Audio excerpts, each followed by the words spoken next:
Hello friends, welcome my YouTube channel के अंदर आप सभी का स्वागत है। आप सभी साथियों के लिए बहुत इंटरेस्टिंग और बहुत ही प्यारी सी जो अपडेट है वो आप सभी साथियों के साथ लेकर आ चुका हूं। यानी कि बात करने वाला हूं आप सभी साथियों के लिए जो नर्सिंग की वैकेंसियां हैं उनके बारे में यहाँ पर क्या करेंगे, डिस्कस करेंगे। कंप्लीटली इन्फॉर्मेशन और कंप्लीटली अपडेट आप सभी साथियों को यहाँ पर प्रोवाइड करवाऊंगा। आप सभी साथियों को यहाँ पर बता दूँ, देख लीजिएगा। आपको जो वैकेंसी है वो आपको यहाँ पर क्या की गई है, प्रोवाइड आपको करवाई गई है। कौन कौन सी आपकी पोस्ट रहेंगी, तो सबसे पहले आपको यहाँ पर स्टाफ नर्स की जो आपकी पोस्ट है वो आपको यहाँ पर देखने को मिल जाएगी। यानी कि स्टाफ नर्स की पोस्ट रहेगी। एएनएम की जो आपकी पोस्ट है वो आपको देखने को मिल जाएगी। कम्युनिटी हेल्थ ऑफिसर सीएचओ की पोस्ट रहेगी। मेडिकल ऑफिसर की आपकी पोस्ट देखने को मिल जाएगी। फार्मासिस्ट, लैब टेक्नीशियन और भी आपकी काफ़ी सारी अलग अलग जो पोस्ट हैं वो आपकी यहाँ पर रहने वाली हैं। और इस वैकेंसीज की आपकी जो लास्ट डेट है, लास्ट डेट रहेगी आपकी 14 अगस्त, यानी कि 14 अगस्त तक, 14 अगस्त तक आप क्या कर पाएंगे, इस वैकेंसीज को आप अप्लाई कर पाएंगे। अगर आप इसके बाद में इस भर्ती को अप्लाई करते हैं तो आपके जो एप्लीकेशन फॉर्म है वो आपके एक्सेप्ट नहीं होंगे। इसलिए जो भी इंटरेस्टिंग कैंडिडेट है 14 अगस्त यानी कि 14 अगस्त तक आपको इस वैकेंसीज को जरूर से यहाँ पर अप्लाई कर देना है। अब बात करेंगे पोस्ट के बारे में, तो यहाँ पर देख लीजिएगा। सबसे पहले आपको यहाँ पर एएनएम की जो पोस्ट है वो आपको यहाँ पर क्या की गई है, प्रोवाइड आपको करवाई गई है। और एएनएम की पोस्ट के लिए आपको एएनएम कोर्स कंप्लीट होना जरूरी है। अगर आपके पास एएनएम कोर्स कंप्लीट है तो बिल्कुल से आप क्या करेंगे, इस वैकेंसीज को अप्लाई करेंगे। उसके बाद में आपको नर्सिंग ऑफिसर की जो पोस्ट है वो भी आपको यहाँ पर प्रोवाइड करवाई गई है। और नर्सिंग ऑफिसर की इस पोस्ट के अंदर BSc nursing candidate, post BSc nursing candidate, GNM candidate और जो एमएससी नर्सिंग कैंडिडेट है वो भी क्या कर सकते हैं, इस वैकेंसीज को अप्लाई कर सकते हैं। यानी कि चाहे आपने नर्सिंग के अंदर क्या कर रखा है, डिग्री कर रखा है, तो भी आप इस वैकेंसीज को अप्लाई करेंगे। अगर आपने नर्सिंग के अंदर डिप्लोमा कर रखा है तो भी आप क्या करेंगे, इस वैकेंसीज को अप्लाई करेंगे। यानी कि डिग्री और डिप्लोमा वाले जो कैंडिडेट है नर्सिंग ऑफिसर की इस पोस्ट को आप यहाँ पर अप्लाई कर सकते हैं। इसके अलावा आपको लेबोरेटरी टेक्नीशियन की पोस्ट है जिसके अंदर डीएमएलटी और बीएमएलटी जो कैंडिडेट है वो इस वैकेंसीज के लिए क्या रहेंगे, एलिजिबल्स रहेंगे। यानी कि जिन्होंने बीएमएलटी कर रखा है वो भी अप्लाई करेंगे, जिन्होंने डीएमएलटी कर रखा है वो भी अप्लाई करेंगे। इसके अलावा आपको फिजियोथेरेपिस्ट की पोस्ट है, डेंटल असिस्टेंट की आपको पोस्ट दे दी गई है। और आपको यहाँ पर बता दूं कि एमओ आयुष की पोस्ट रहने वाली है। स्टाफ नर्स की पोस्ट आपको देखने को मिल जाएगी अलग अलग प्रोग्राम वाइज। और स्टाफ नर्स की इस पोस्ट के अंदर भी नर्सिंग के अंदर अगर आपने डिग्री कर रखा है तो भी आप अप्लाई करेंगे, अगर आपने डिप्लोमा कर रखा है तो भी आप अप्लाई करेंगे। यानी कि GNM, BSc, post BSc, MSc सभी कैंडिडेट इस वैकेंसीज को अप्लाई कर सकते हैं। उसके बाद में आपको कम्युनिटी हेल्थ ऑफिसर यानी कि सीएचओ की आपकी जो पोस्ट है वो भी आपको देखने को मिल जाएगी। और सीएचओ की पोस्ट के अंदर BSc nursing, post BSc nursing, अगर इंटरेस्टिंग है तो एमएससी नर्सिंग जो कैंडिडेट है वो एलिजिबल्स रहेंगे। सीएचओ की इस पोस्ट के लिए जीएनएम कैंडिडेट यहाँ पर एलिजिबल्स नहीं होने वाले हैं, ठीक है। इसके अलावा आपको सपोर्टिंग स्टाफ की वैकेंसी, ब्लॉक मैनेजर की वैकेंसी और भी आपको काफ़ी सारी वैकेंसियाँ देखने को मिल जाएंगी। फार्मासिस्ट की आपकी पोस्ट प्रोवाइड करवाई गई है। फार्मासिस्ट की इस पोस्ट के अंदर यहाँ पर देख लीजिएगा, बी फार्मा और डी फार्मा वाले जो कैंडिडेट हैं वो इस वैकेंसीज को अप्लाई करेंगे। यानी कि जिन्होंने बी फार्मा कर रखा है वो भी अप्लाई करेंगे, जिन्होंने डी फार्मा किया हुआ है वो कैंडिडेट भी क्या करेंगे, इस वैकेंसीज को अप्लाई करेंगे। तो इस प्रकार से आपको इस वैकेंसीज को अप्लाई करना है।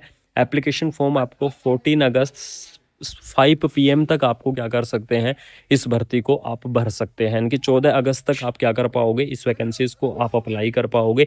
तो इसकी ऑफिशियल वेबसाइट की अगर मैं बात करूं तो www.bemitra.gov.in इसकी जो ऑफिशियल वेबसाइट है वो आपको देखने को मिल जाएगी। एप्लीकेशन फॉर्म की जो आपकी प्रोसेस है वो प्रोसेस रहेगी आपकी ऑफलाइन तरीके से। ये चीज़ आपको मैं पहले ही स्पष्ट कर रहा हूँ कि ऑफलाइन तरीके से आपको जो एप्लीकेशन फॉर्म है वो आपका भरा जाएगा। और इसका जो फॉर्मेट है, एप्लीकेशन का फॉर्मेट आपको देखने को मिलेगा इसकी ऑफिशियल वेबसाइट पर। तो इसका जो फॉर्मेट है वो आप चेकआउट कर सकते हैं। इसकी ऑफिशियल वेबसाइट पर जाकर इस भर्ती का आपका फॉर्मेट मिल जाएगा, या फिर नीचे डिस्क्रिप्शन के अंदर आपको टेलीग्राम ग्रुप का लिंक दिया गया है, व्हाट्सएप ग्रुप का लिंक दिया गया है।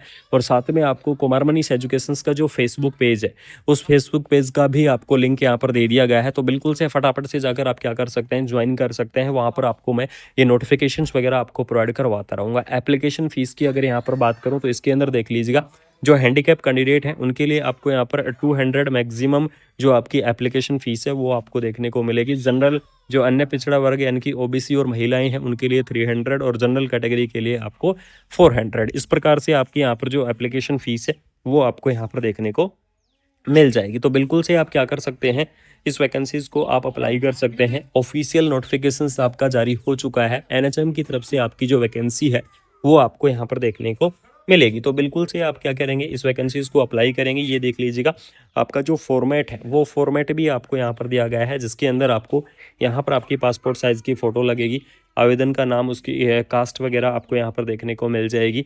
यहाँ पर आपको कंप्लीटली जो पर्सनल डिटेल्स हैं वो आपको फिल करनी है। लेकिन एक चीज़ का ध्यान रखना, ऑफलाइन वैकेंसियों के अंदर चाहे वो कोई भी वैकेंसी हो, ऑफलाइन के अंदर अपना जो मोबाइल नंबर है, वो मोबाइल नंबर और आपकी जो मेल आईडी है, ये दोनों आपको क्या करनी है, एक बिल्कुल करेक्ट तरीके से आपको लिखनी है। अपना मोबाइल नंबर लिखना है, साथ में आपको जो मेल आईडी है, ये दोनों चीज़ आपको यहाँ पर क्या करनी है, बिल्कुल करेक्ट तरीके से आपको लिखनी होंगी। इस चीज़ को आप बिल्कुल से यहाँ पर क्या करना, ध्यान में रखना। और बहुत ही शानदार सी वैकेंसी आप सभी साथियों के लिए यहाँ पर क्या कर दी गई है, रिलीज़ आपकी कर दी गई है। मेरिट के आधार पर आपका सिलेक्शन रहेगा। सबसे बड़ी अपडेट आपकी यही है कि इस भर्ती के अंदर कोई भी कॉम्पिटिटिव एग्जाम आपको देखने को नहीं मिलेगा। एज लिमिट की अगर यहाँ पर मैं बात करूँ कि इस वैकेंसीज़ की आपकी एज लिमिट क्या रहेगी, तो यहाँ पर देख लीजिएगा, minimum age limit 18 year, maximum age limit आपकी 35 ईयर, यानी कि 18 से 35 ईयर तक के जो कैंडिडेट है वो इस वैकेंसीज़ को अप्लाई कर पाएंगे। लेकिन इसके अलावा जो आपका गवर्नमेंट रूल के हिसाब से रिलैक्सेशन होता है, वो रिलैक्सेशन भी आपको देखने को मिलेगा।